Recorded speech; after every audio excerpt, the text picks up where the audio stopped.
આજના સમયમાં બહુ મોટા માણસો ક્યારેક નાના માણસો કોઈ ચોક્કસ દિશા બતાવતા હોય તો એને મહત્ત્વ આપતા નથી. પણ અનેક વખત આપણને ખબર છે કે કેટલાક નાના માણસોએ પણ કોઈ ચોક્કસ અગત્યનો સિદ્ધાંત સમાજને આપ્યો હોય એવું આપણને જાણવા મળે છે. અને આ વાતને સ્પષ્ટ કરવા માટે મારે એક વાર્તા લેવી છે. આજની વાર્તા ક્યારેક નાના માણસો પણ મહત્વનો સિદ્ધાંત આપતા હોય છે.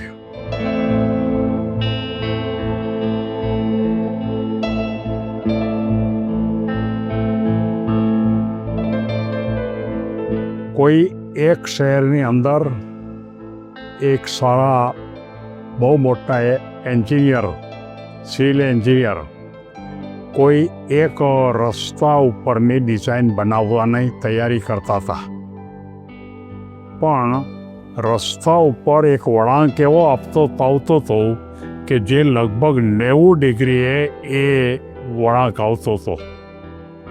એટલે એના મનમાં વિચાર આવતો હતો કે આ કેવી રીતે પ્રશ્ન થાય. વારંવાર મુશ્કેલી પડતી અને એને કારણે એ જગ્યા ઉપર એક્સિડન્ટ પણ ખૂબ થતા. એને ડિઝાઇન બનાવવા માટે વિચાર કરતા હતા કે શું કરવું. ત્યાં બરોબર ત્યાં મજૂર જેવો છોકરો ઊભો હતો. એણે એમ કીધું કે સાહેબ, તમે જો આને વળાંક જરાક મોટો આપો અને વચ્ચેના ભાગમાં થોડું ગ્રીન ઝોન જો કરી નાખો તો કોઈ પણ વાહનને ટર્ન લેવામાં તકલીફ પડે નહીં. પેલો એન્જિનિયર તો જોઈ રહ્યો. એને એમ થયું કે નાનો છોકરો આવી વાત કરે છે. પણ એ એન્જિનિયર હતા ને એ બહુ નિષ્ણાંત હતા અને એને ખબર હતી કે ક્યારેક કોઈક નાના માણસ પણ બહુ સારા સિદ્ધાંતો આપતા હોય છે. એટલે એણે વિચાર કર્યો કે એ પ્રકારે નકશો બનાવીએ તો. અને એણે ફરી વખત એ નકશો બનાવ્યો, જેની અંદર વળાંક થોડોક મોટો આપ્યો અને વચ્ચે છે ગ્રીન ઝોન આપ્યો.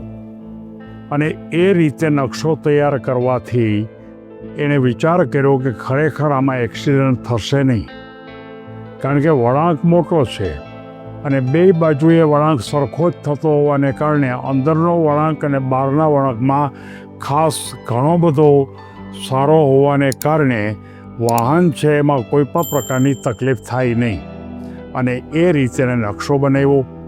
નકશો બનાવ્યા પછી રસ્તો પણ બનાવ્યો. અને એ રસ્તો બનાવ્યો પછી ત્યાર પછી તે જગ્યા ઉપર એક્સિડન્ટ ઓછામાં ઓછા નહીવત કોઈક જ વાર એક્સિડન્ટ થતા હતા.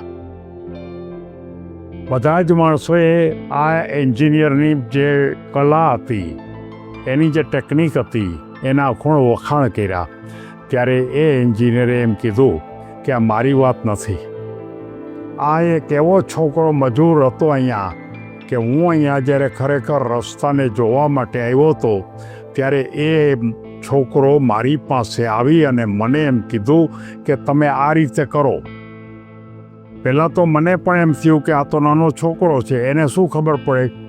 પણ મારો એવો અનુભવ છે મારા પોતાની જિંદગીનો કે અનેક વખત નાના માણસોએ પણ કેટલાક એવા સિદ્ધાંતો આપ્યા છે કે જે સિદ્ધાંતો બહુ મોટા મહાન એન્જિનિયરો પણ નથી આપી શકતા અથવા ઉકેલ નથી ગોતી શકતા એવા અનેક વ્યક્તિઓ ન આપી શકે એવા નાના માણસો, કોઈ માત્ર પટ્ટાવાળા અથવા તો કોઈ નાના ક્લાર્ક અથવા તો નાના છોકરાઓ આ પ્રકારના ઉકેલ આપતા હોય છે. અને એ વાત એણે બધાને કીધી કે એના અનુસંધાને મેં નકશો બનાવ્યો. અને નકશો બનાવ્યો એટલે મને પોતાને પણ ખાતરી થઈ કે આ રીતે નકશાની અંદર હવે એક્સિડન્ટ થાય એવી કોઈ શક્યતા લાગતી નથી. અને એ રીતે રોડ પણ બનાવ્યો. અને એ રોડ બનાવવાથી ખરેખર પરિણામ પણ એ જ પ્રકારનું આવ્યું કે જે છોકરો પહેલો કહેતો હતો. અને એ જ રીતે આપણે આ જીવનની અંદર આપણે અનેક માણસોને આપણે વિચાર કરવો જોઈએ કે કોઈ પણ નાનો માણસ હોય એટલે એની વાત સાંભળવી નહીં, એ વાત સ્વીકારવી નહીં. એને પણ સમજવાનો પ્રયત્ન કરો. ક્યારેક એના સબકોન્શિયસ માઇન્ડમાંથી કોઈ એકાદ વિચાર એવો આવે કે જે મોટા માણસને પણ ના આવે. આ વાર્તા આપણને એમ કહે છે કે ઉત્તમ વિચારો છે એ માત્ર મોટી ઉંમરના અથવા તો કોઈ નિષ્ણાંત અથવા તો કોઈ ડિગ્રીધારી અથવા તો ઊંચા પદવાળા માણસોને જ આવે છે એવું નથી.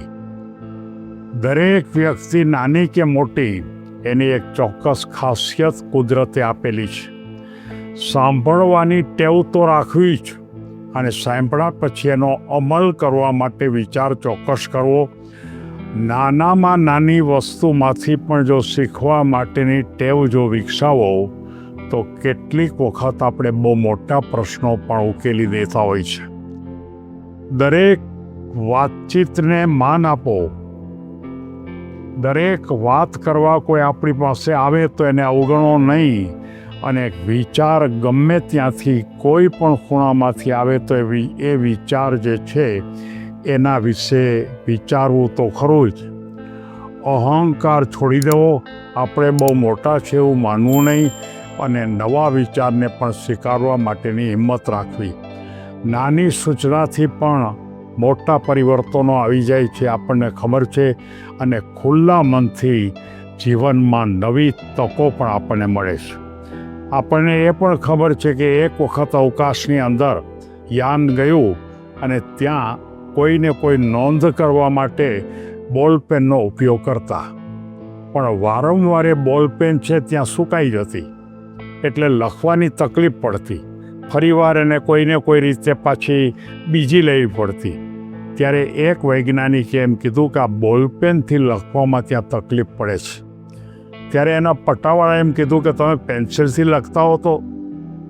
એક નાની વાત, સાવ નાની વાત કે જે વૈજ્ઞાનિકના મનમાં નહોતી આવી, પણ એક પટ્ટાવાળાના મનમાં આ વાત આવી હતી. આ અનુસંધાનમાં મારે સૌ બહુ મોટા માણસો, બહુ ટેકનિકલ માણસો, બહુ વૈજ્ઞાનિકો, બહુ મોટા એન્જિનિયરો અથવા તો બહુ મોટા ઉત્તમ પ્રકારના કોઈ શિક્ષણમાં પડેલા માણસો કે કોઈ સલાહકારો અથવા તો કોઈ રાજકારણીઓ પોતાને બહુ મોટા માનવા કરતાં કોઈક નાની સલાહ આપણને મળે તો ઓછામાં ઓછું એનો વિચાર તો અચૂક કરવો. એમ આ વાર્તાની મહત્તા છે. સૌ કોઈ આ વાર્તાને સમજો એવી લાગણી સાથે સૌને ધન્યવાદ.